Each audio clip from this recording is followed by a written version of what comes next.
In 1850, a farmer in central Vermont could stand on his porch and see clear to the next valley open pasture, rolling to the horizon, stitched together by stone walls, dotted with grazing sheep, and barely a tree in sight. Stand on that exact same spot today, and you would see nothing but forest. A closed green canopy of pine and oak and maple running unbroken in every direction, swallowing the walls, the cellar holes, the old wagon roads. Nobody planted. No government agency seeded those hills. No company filled those slopes with nursery stock. The largest reforestation in the recorded history of the Western Hemisphere unrolled across New England over the last century and a half, and the method that grew it was almost too dumb to take seriously. The people left, that was the technique. The families who had spent 200 years hacking the forest down simply walked away, and the land grew the entire thing back on its own. To see how strange that is, you have to see how completely this place had been stripped first. When the first colonists stepped off their boats, New England was nearly solid forest, something close to 95% tree cover, a canopy so unbroken that the old boast claimed a squirrel could travel from the coast all the way to the Hudson River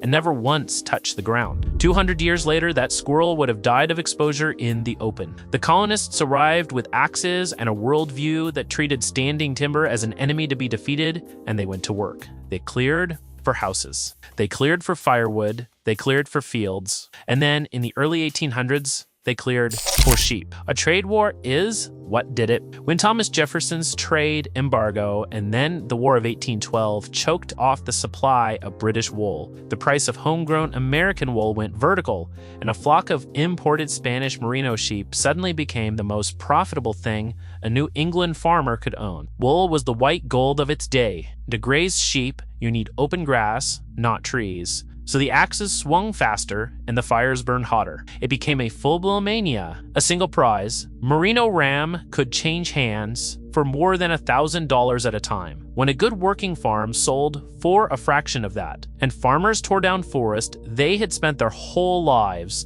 loving in order to make room for one more flock. Vermont alone ran well over 1 million sheep at the peak, outnumbering the people living there several times over. Whole counties went bald. By 1850, the forest that had once covered almost everything had been beaten down to as little as 30 or 40% across southern New England. And in the hardest hit farming towns, the land was 70, even 80% wide open. The monument to all of that labor is still standing in the woods at this very moment. Stone walls, the farmers breaking ground, hit glacial rubble everywhere they dug, and rather than haul it away, they stacked it along the edges of their fields, and they kept stacking year after year until New England held an estimated 240,000 miles of stone wall. That is enough stone laid end to end to circle the entire planet 10 times over. Every one of those walls was built to divide open pasture from open pasture, and today almost every single one of them runs straight through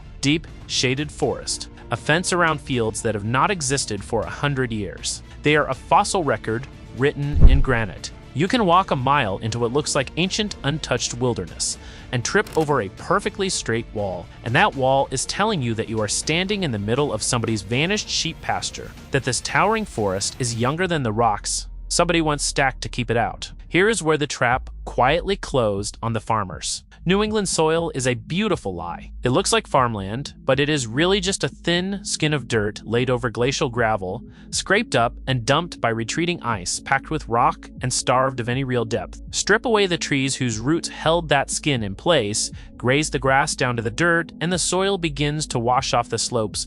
With every hard rain, yields started falling. The ground got thinner each season. And then, in 1825, somebody opened a door on the far side of the country. The Erie Canal connected the eastern states to the deep black soil of the Midwest. Land so rich and so flat that it made a rocky Vermont hillside look like a cruel joke. Western grain and Western wool came pouring back east along that new water highway, cheaper and better and endless. And the New England farm economy had no answer for it. The sheep market collapsed, and the young people did the simple math and they left. Some for the booming mill towns and cities, many for the open and fertile West. And the farms they abandoned first were the worst of the lot. The steepest, rockiest, Most exhausted ground, the land that never should have been cleared in the first place. Field by field, the wagons rolled out and the gates were left hanging open behind them. The experts of the day looked out at those battered, eroded, abandoned hillsides and saw a permanent wound,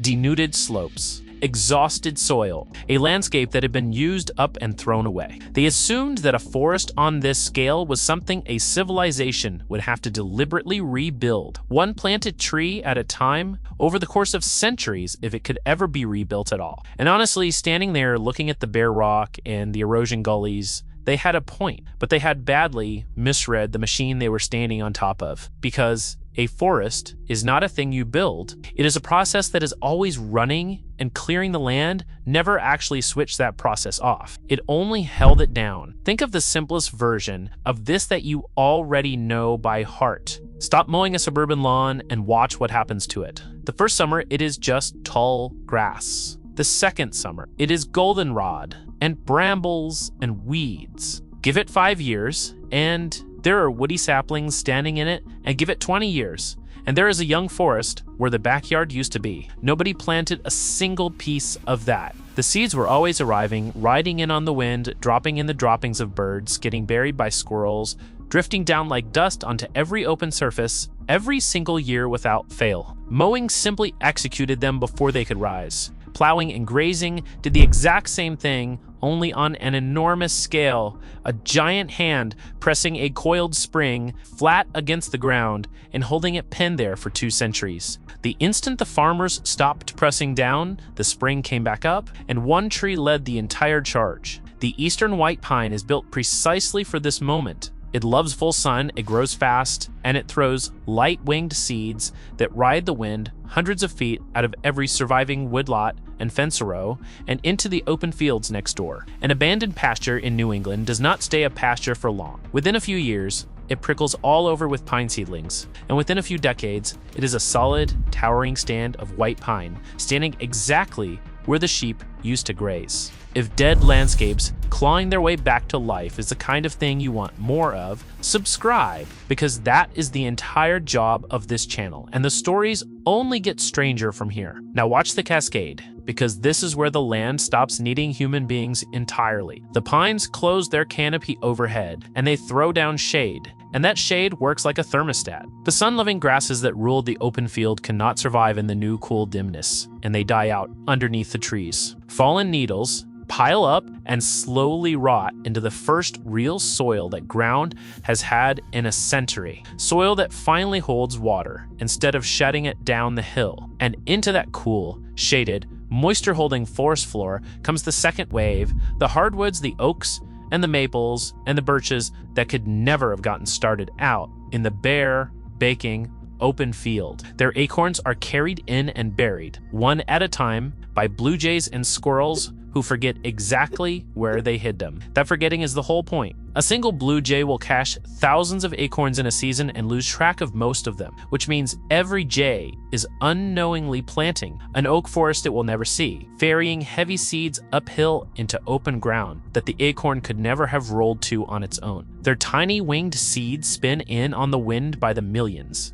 They sprout in the very shade the pine created, and they grow up slowly underneath it, biding their time. The pine, without knowing it, built the nursery for the trees that would eventually rise up and replace it. And here the story did the one thing the skeptics needed to see. It appeared to fail. Around 1900, loggers swept back through and cut down those old field white pines for lumber, stripping the hillsides bare a second time, and a great many people assumed that was finally the end of it, that the regrowth had been a lucky one-time fluke that had now been harvested away for good. It wasn't. Because underneath the cut pine, the hardwoods were already standing there waiting. And the moment the loggers let the sunlight back in, the oaks and maples surged upward and seized the canopy for themselves. The forest did not just come back one time. It came back, got clear cut, and then came back again, a completely different forest the second time around, which is about the most convincing proof you could ever ask for that this particular land genuinely wants to be woods, and where people did try to engineer the recovery, planting tidy, hopeful rows of nursery seedlings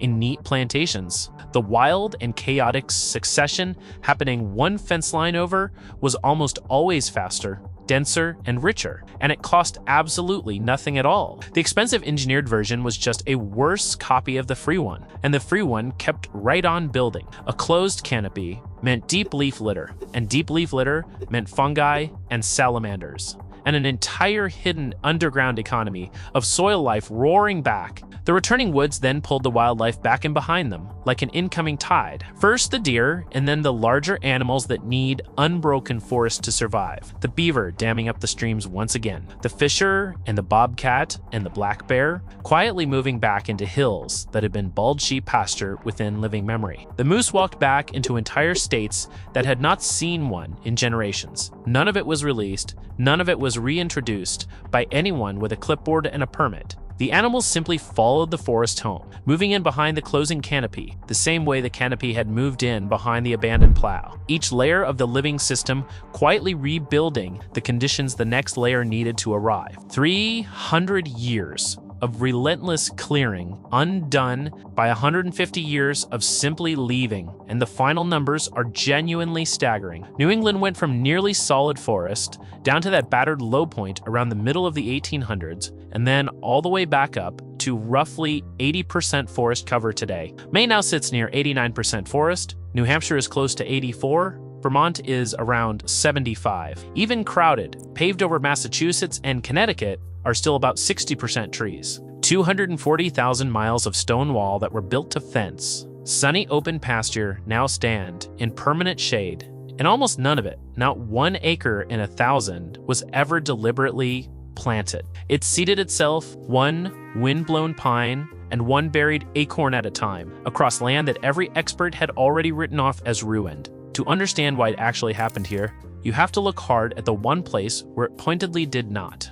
During the very same decades that New England's farms were failing and emptying out, the American Midwest was converting its vast prairie into cropland too. But out there, the soil was deep and black, and the farming actually paid, so the disturbance never once lifted. The plows kept running year after year after year, and the tallgrass prairie, one of the single greatest ecosystems on the entire continent, never came back. Because out there, nobody ever stopped pressing down on the spring. The difference between a region that rewilds itself for free and a region that stays permanently stripped was never about the land's hidden will to recover. It was only ever about whether the suppression continued or stopped. New England's farms failed, and that failure turned out to be the gift. The Midwest's farms succeeded, and that very success is the reason the prairie is gone. Same era, opposite outcome, a single variable separating them. But do not mistake any of this for a happy ending that holds itself in place. The forest that grew back for free is now for the first time in a century and a half beginning to shrink again, and this time the disturbance is one that succession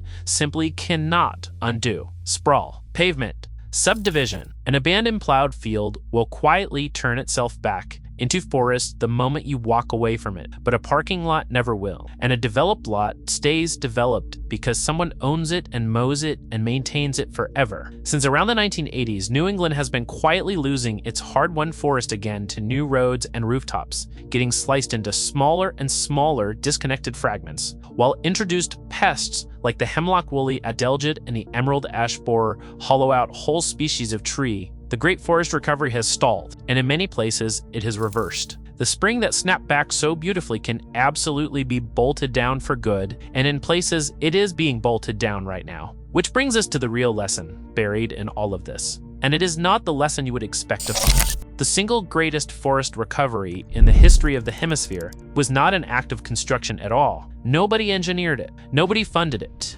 Nobody planted it. It happened for one reason and one reason only. Because human beings finally stopped doing the one thing that had been preventing it. The seeds were always falling. The soil was always straining to rebuild itself. The machine was always running underneath, held flat for 2 centuries under the weight of axes and hooves and steel plows, and the entire intervention, the whole quiet miracle of it, was simply to take the hand off the spring and let go. Sometimes a dead landscape does not need you to come and save it. Sometimes it just needs you to stop. And the very moment you do, gravity and wind and 100 million buried waiting seeds will do all the rest of the work themselves, and they will not even bother to send you the bill.